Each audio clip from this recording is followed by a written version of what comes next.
Olá, você que me segue no Rodrigo Silva Arqueologia. Que bom nós estarmos aqui no nosso bate-papo semanal para falar sobre Bíblia, teologia, filosofia, arqueologia bíblica e assuntos afins. Enfim, é o nosso encontro semanal, ainda que de maneira virtual, para falarmos de temáticas muito importantes. E se você não é inscrito no canal, aqui está o meu convite.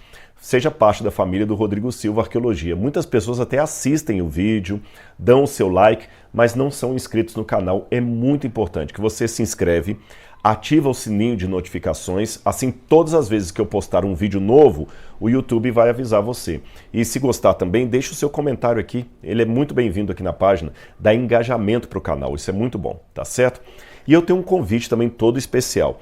Você sabe que o curso A Bíblia Comentada com Rodrigo Silva já está com mais de 3.200 alunos, mas nós temos espaço ainda para muito mais. Você ainda pode fazer parte dessa turma. Ah, Rodrigo, mas eu não acompanhei desde o início. Não tem problema, porque as aulas estão todas postadas ali e linkadas na plataforma. Elas ficam guardadas ali, então não tem problema. Você pode assistir quantas vezes quiser, onde quiser, com quem quiser, e de quebra você estará ajudando na construção do Museu de Arqueologia Bíblica do NASP.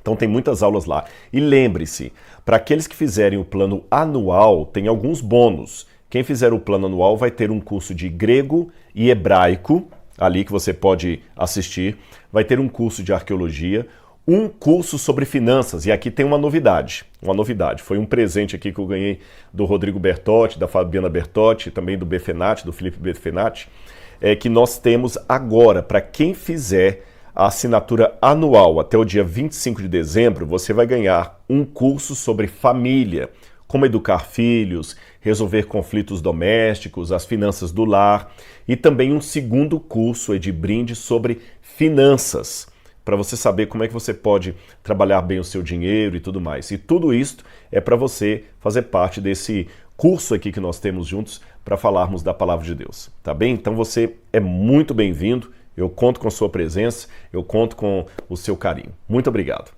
Ah, e como é que eu faço para fazer o curso? É simples, eu vou deixar aqui no descritor o link, você clica, aí você vai preencher um cadastro e o pessoal já começa a liberar o curso para você, tá certo? Ah, detalhe, esses bônus que eu falei aí do curso de finanças e sobre a família é apenas para quem fizer a assinatura anual até o dia 25 de dezembro, tá certo? E muito obrigado, porque essa ajuda aí nós estamos permitindo que o ano de 2022 seja de fato o ano da construção do Museu do NASP. E você vai poder conhecer pessoalmente o museu lá em Engenheiro Coelho.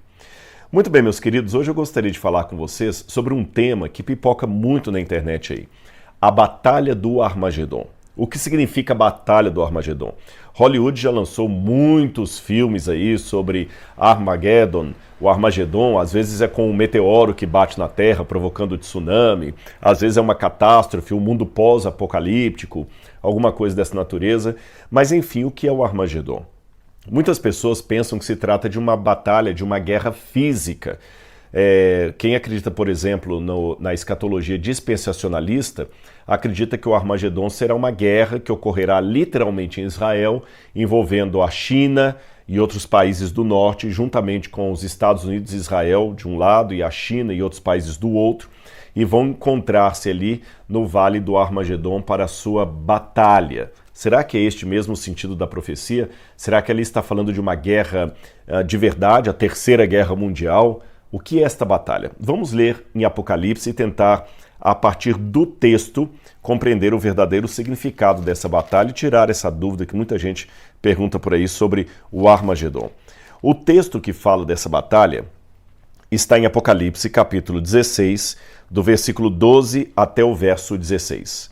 Então, se você estiver com sua Bíblia aí, pode ler comigo junto aqui. Apocalipse 16, versos 12 a 16. É aqui que fala da batalha, que faz parte de uma coletânea de 7 flagelos que são derramados por Deus sobre a terra nos últimos tempos. E o sexto desses 7 flagelos é justamente a Batalha do Armagedon, o anúncio dessa batalha. Depois você vai entender por que eu coloquei essa anotação aqui, o anúncio da batalha. Vamos lá, eu vou ler para você. O sexto anjo derramou a sua taça sobre o grande rio Eufrates.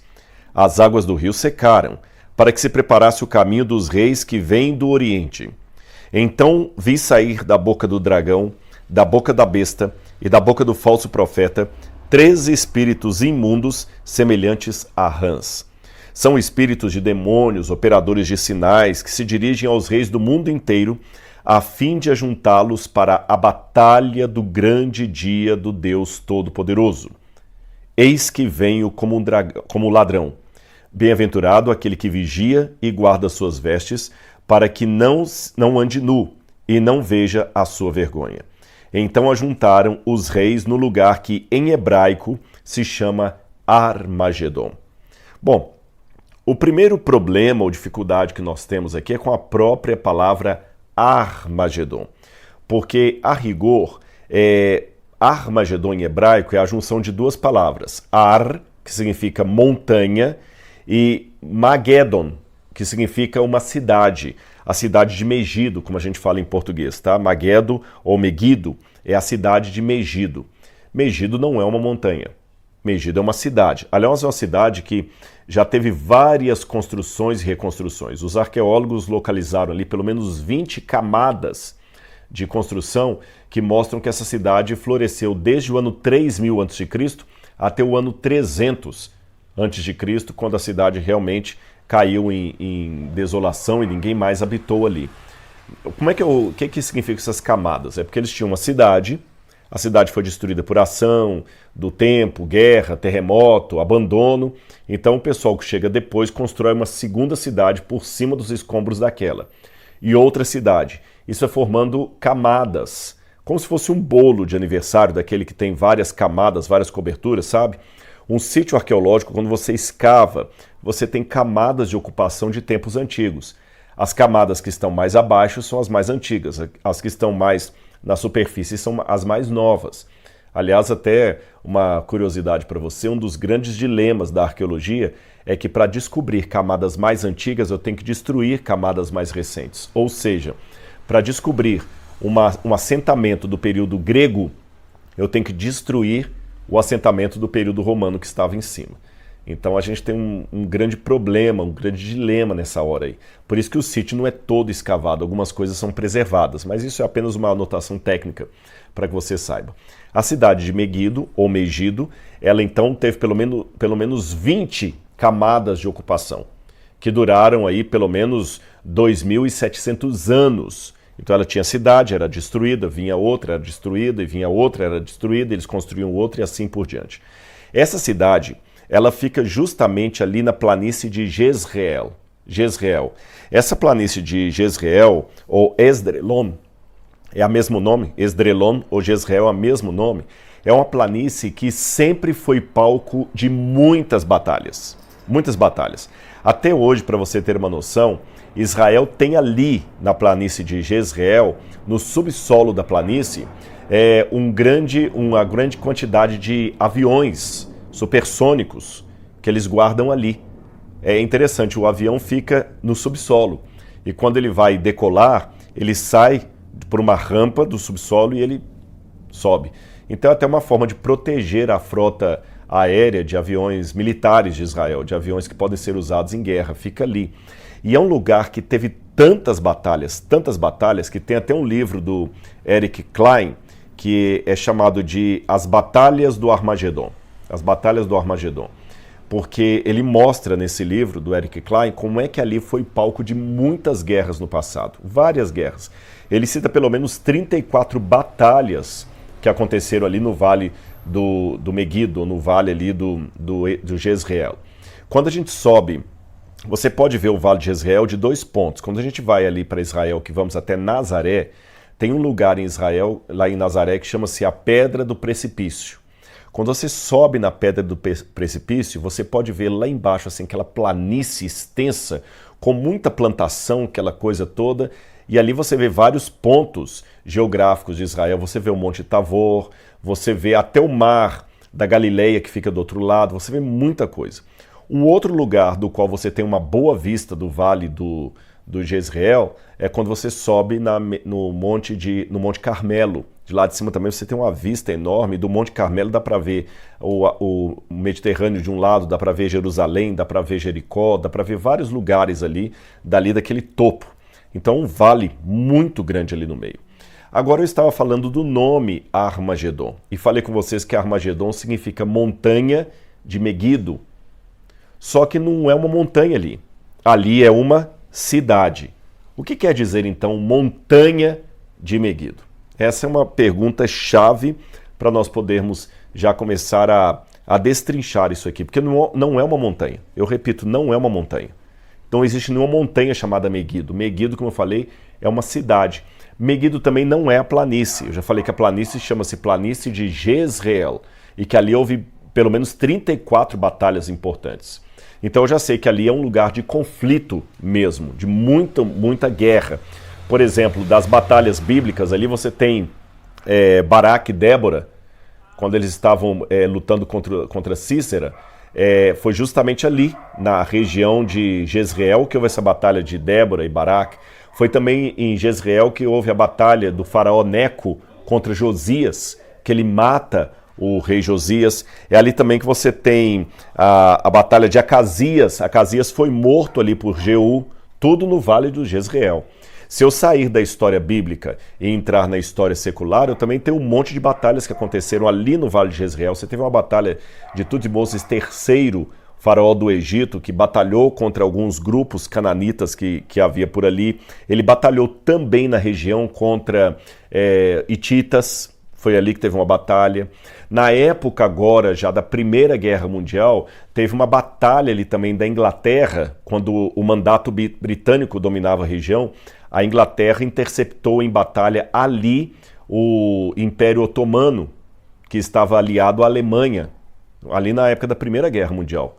Então ali teve muitas batalhas. A região, desde a época bíblica, desde os tempos mais antigos, é um lugar bom para você fazer batalha, por quê? Primeiro que é plano. Então qualquer exército consegue enxergar o outro de cara. Se um exército está vindo do norte para atacar o sul, como acontecia, por exemplo, às vezes com os otomanos que vinham da Turquia para atacar o sul, os ingleses podiam interceptá-los dali.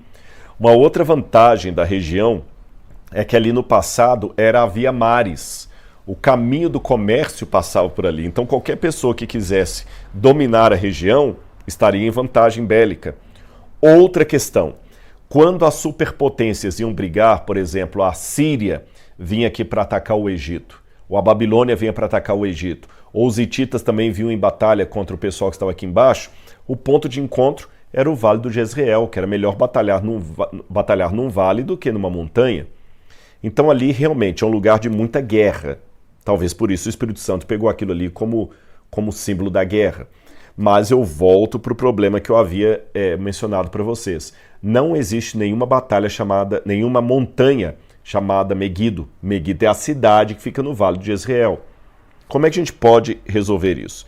Talvez a solução estaria em Juízes, capítulo 5, versículo 19. Se você abrir a sua Bíblia em Juízes, capítulo 5, versículo 19, eu vou ter uma pista para resolver esse problema. Juízes 5, 19 diz assim, olha: vieram reis e lutaram. Os reis de Canaã lutaram em Taanac, junto às águas de Megido, ou Meguido, junto às águas de Meguido.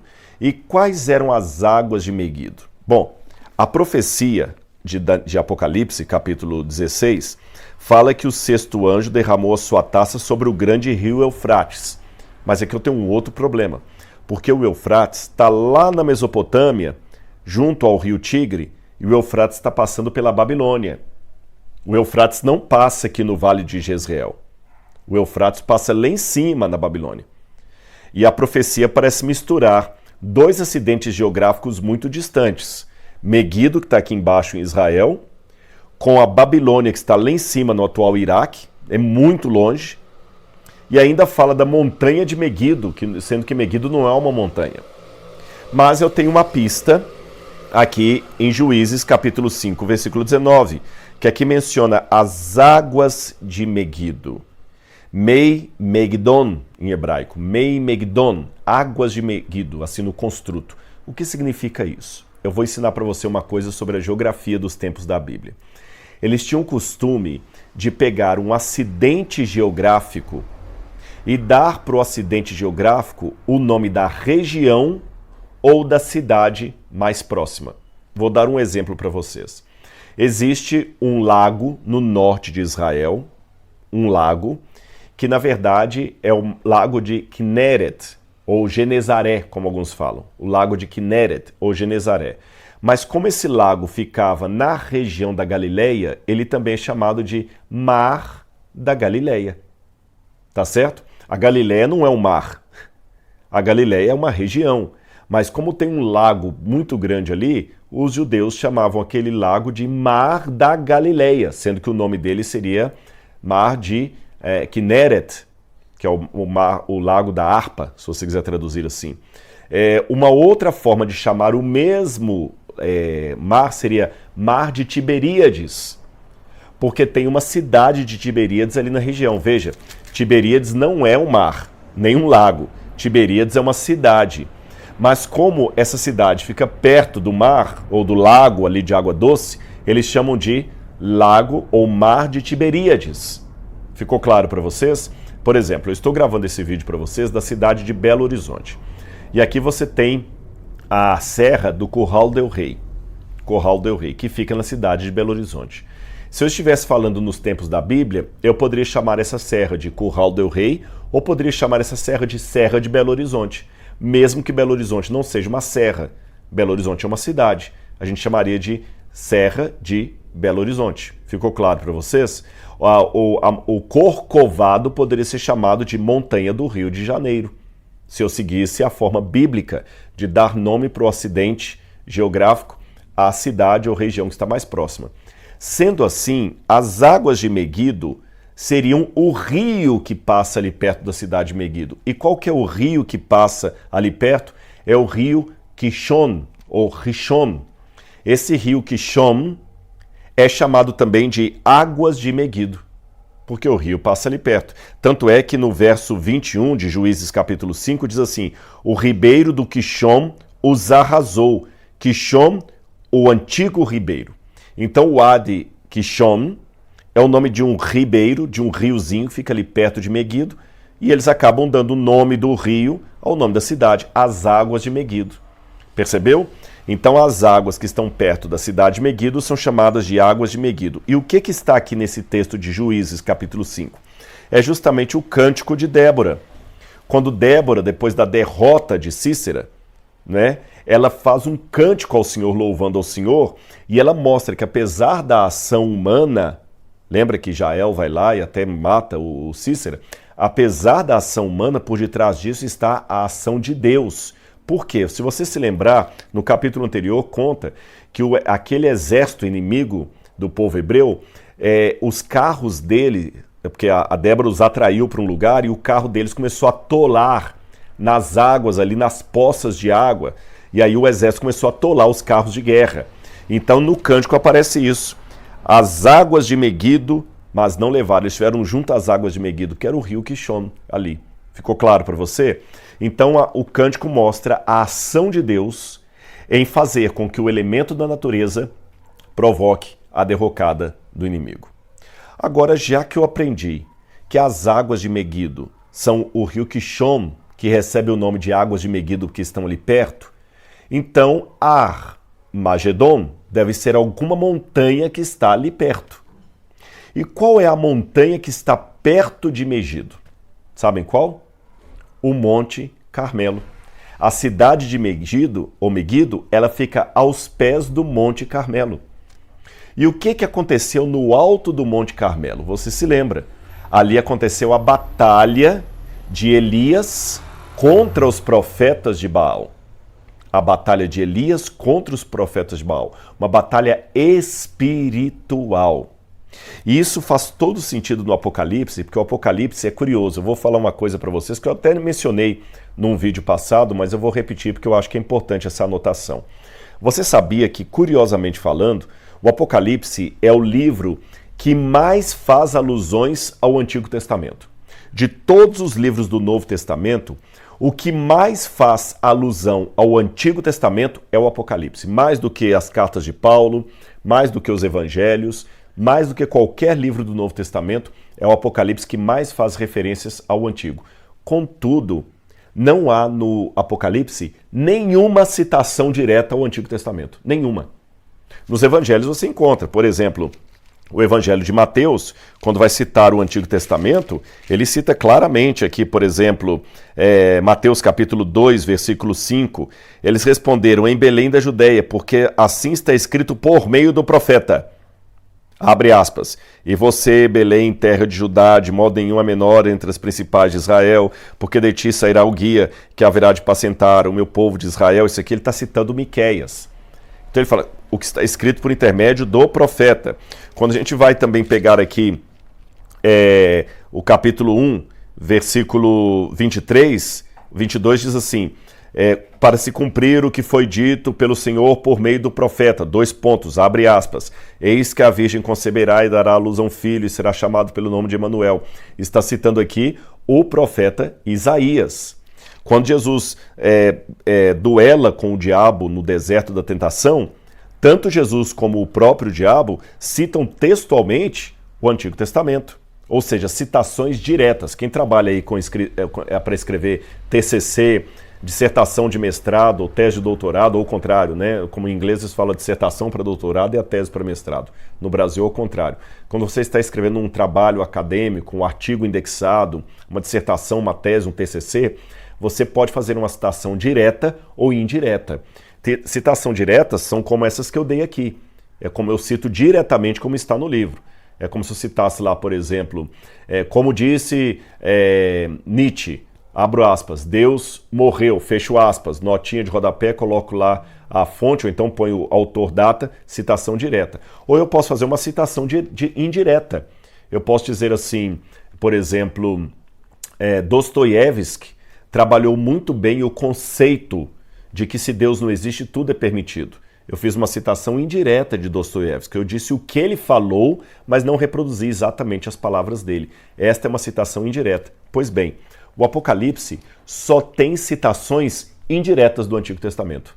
Não há no Apocalipse nenhuma citação direta, como eu mostrei aqui nos Evangelhos. Então esse que é o paradoxo do Apocalipse. É o livro que mais faz alusões ao Antigo Testamento, mas você não encontra nele nenhuma citação direta.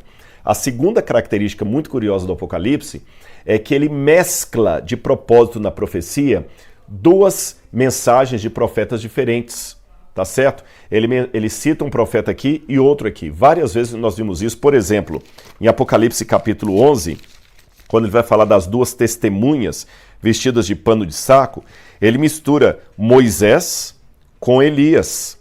Ele diz aqui, Apocalipse 11, versículo 6. Ele diz aqui, elas têm autoridade para fechar o céu para que não chova durante os dias em que profetizarem. É Elias, não citado diretamente, mas indiretamente. Tem autoridade também sobre as águas para transformá-las em sangue.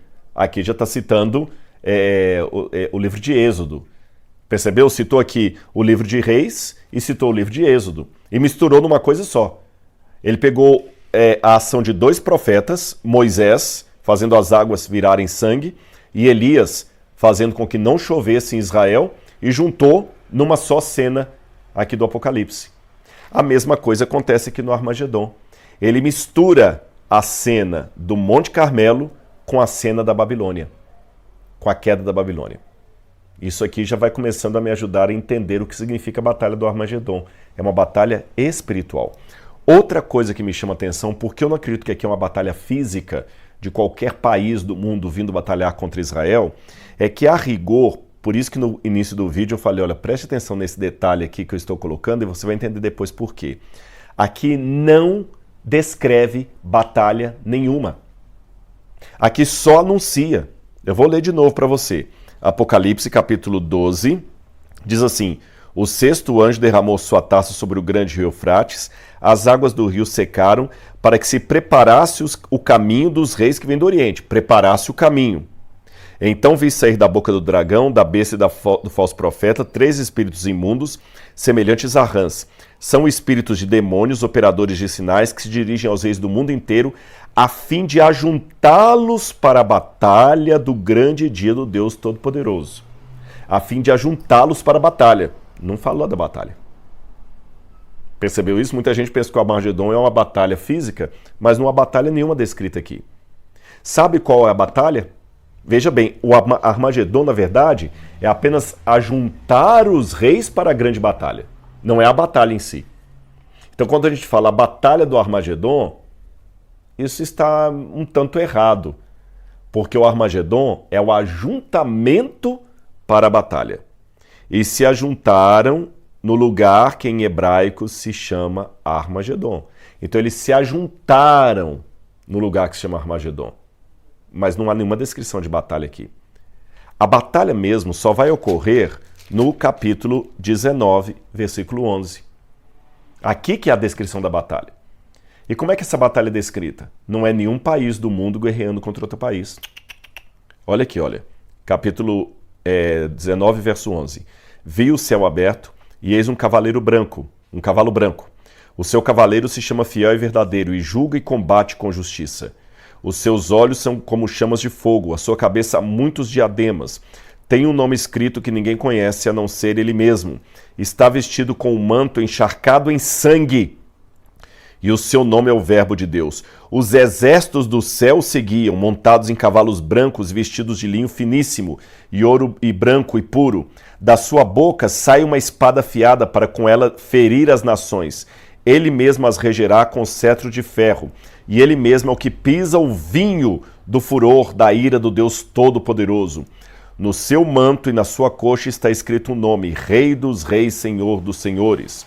Então vi um anjo posto em pé no sol, o que gritou com grande voz, dizendo a todas as aves que voam pelo meio do céu: venham, reúnam para a grande ceia de Deus, para comer carne de reis, de comandantes, de poderosos, carnes de cavalos e seus cavaleiros, carne de todos os, quer livres, quer escravos, tanto pequenos quanto grandes. Então vi a besta e os reis da terra com o seu exército, reunidos para fazer guerra contra aquele que está montado no cavalo e seu exército. Mas a besta foi presa, e com ela foi preso o falso profeta, com os sinais que diante da besta fez, e seduziu aqueles que receberam a marca da besta. Aqui que tem a batalha. Então a dita batalha do Armagedon, na verdade, é a preparação para a batalha final, não de um país contra o outro, mas de Deus contra o diabo e os seus aliados. Esse é o sentido. Quer ver uma coisa? Por que o Apocalipse toma como imagem a Babilônia? Eu explico para você. Porque se você perguntar a qualquer judeu hoje qual que é a página mais terrível da história de Israel, ele falará que será o Holocausto nazista da Segunda Guerra Mundial. Mas se você fizesse a mesma pergunta antes da Segunda Guerra Mundial, todos os judeus responderiam: a página mais triste da nossa história, mais triste do que a Inquisição Espanhola, mais triste do que o Egito, foi a Babilônia quando arrasou o templo. A Babilônia era um inimigo tão terrível do povo de Israel que ela se tornou símbolo de tudo o que era diabólico, mal, cruel, inimigo do Deus verdadeiro, da verdade e da justiça. Por isso que a descrição disso aqui é a mesma descrição da queda de Babilônia. Heródoto fala que quando Ciro veio para destruir a Babilônia, eles desviaram o curso do rio Eufrates e entraram nas águas do rio que estavam baixas. Então é como se o rio Eufrates tivesse secado para preparar o caminho dos reis que vêm do Oriente. E aqueles reis que vinham do Oriente para destruir a Babilônia eram justamente aqueles que Deus queria usar como salvadores do povo. Tanto é que em Isaías capítulo 44, quando vai falar dessa libertação, Isaías 44, versículo 27, olha o que Deus falou sobre a Babilônia. Engraçado, antes mesmo de Ciro nascer, Deus já havia dado a profecia através de Isaías. Digo à profundeza do mar, seque, e eu secarei os seus rios. Eu digo a respeito de Ciro, ele é o meu pastor e cumprirá tudo o que me agrada. Digo também de Jerusalém, será edificada, e do templo seus alicerces serão lançados. Assim diz o Senhor ao seu ungido, a Ciro, a quem tomo pela mão direita para submeter as nações diante dele. Então, quando Ciro e Dario, os reis que vêm do Oriente, atacam a Babilônia, baixando as águas do rio, secando o rio Eufrates, digamos assim, como descreveu Heródoto, essa queda de Babilônia é tomada na profecia de Isaías e também na do Apocalipse para simbolizar a vinda de Cristo do Oriente. E por que do Oriente? Eu explico a vocês a razão. é que na Bíblia sempre o Oriente é símbolo da salvação, da ação de Deus. Por exemplo, Deus plantou o Jardim do Éden na banda do Oriente. O anjo com o selo de Deus na profecia de Ezequiel, ele vem do lado do nascente do sol, ou seja, do Oriente. O anjo que tem o selo de Deus em Apocalipse capítulo 7, ele também surge do lado do nascente do sol, do Oriente. A volta de Jesus é descrita como um relâmpago que sai de onde? Do Oriente e se mostra até no Ocidente. Então, na Bíblia, sempre o Oriente é o símbolo da salvação. A porta da salvação de Jerusalém, que em Ezequiel 44, 1 e 2, Deus profetiza que ficaria fechada a porta do Messias, é a porta que dá para o lado do Oriente da cidade. Então, o Oriente é o lugar da salvação, é de onde vem o Messias. Então, os reis que vêm do Oriente significa justamente Jesus e o seu exército, que à semelhança de Ciro e Dario foram enviados por Deus para derrotar a Babilônia, Jesus vem para colocar fim à Babilônia. Só que a Babilônia mística, essa confusão generalizada que haverá nos últimos tempos sob o comando do anticristo, ela tem uma tríplice aliança, que é o dragão, a besta e o falso profeta. É a primeira vez que a palavra falso profeta aparece aqui no Apocalipse. O falso profeta certamente é a segunda besta do Apocalipse que faz a imagem da primeira. No Apocalipse 13 nós temos duas bestas, uma do mar e outra da terra. Aqui eu tenho um falso profeta, que é a besta do mar, e a besta. E também você tem o próprio dragão. Aí quando você vai lá na destruição que Cristo opera no capítulo 19, você vê que a besta foi presa e com ela o falso profeta. E o dragão, ele foi acorrentado durante 1000 anos pelo poder de Deus. Então o Armagedon, em outras palavras, é a batalha espiritual de Deus para libertar o seu povo.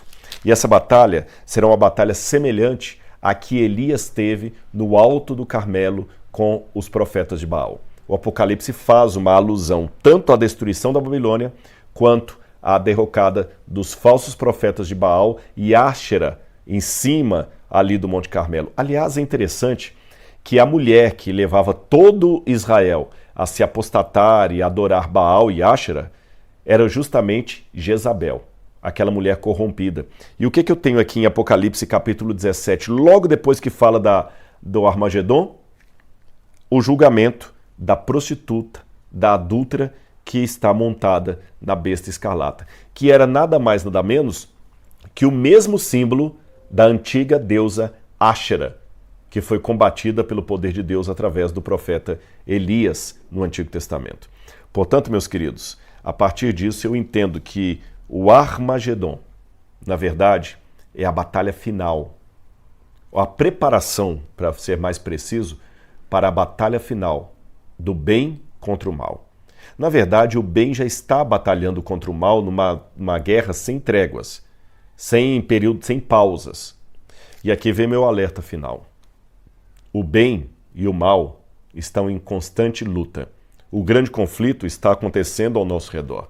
A luz contra as trevas, Deus contra Satanás. E sabe o que é mais importante? Os dois lados querem você. O bem e o mal estão brigando.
Dois lados querem você.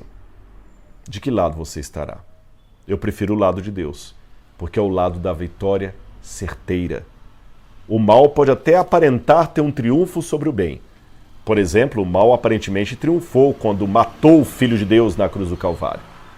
Mas foi um triunfo, entre aspas, e imaginário, porque na manhã do terceiro dia, ele ressuscitou em glória e majestade. O mal aparentemente terá um triunfo quando ele reúne todos os reis da terra ali para a batalha. Mas Cristo destruirá o anticristo com o sopro da sua vinda. Como disse o apóstolo Paulo, então será revelado o iníquo, ao qual o Senhor Jesus destruirá pelo esplendor da sua glória e pelo sopro da sua boca. Ou seja, só faz isso e o mal se desfaz. Então, meu apelo, fique do lado de Deus. O conflito cósmico em breve chegará ao seu ápice. Cristo voltará em breve com poder e grande glória. E o Armagedon, a batalha do Monte Meguido, ou do Monte Carmelo, será a batalha entre aqueles que estão do lado de Deus e aqueles que estão do lado de Baal. Aqueles que seguem Elias e aqueles que seguem os falsos profetas. Aqueles que adoram ao Senhor Deus de Israel e aqueles que preferem os ídolos desse mundo.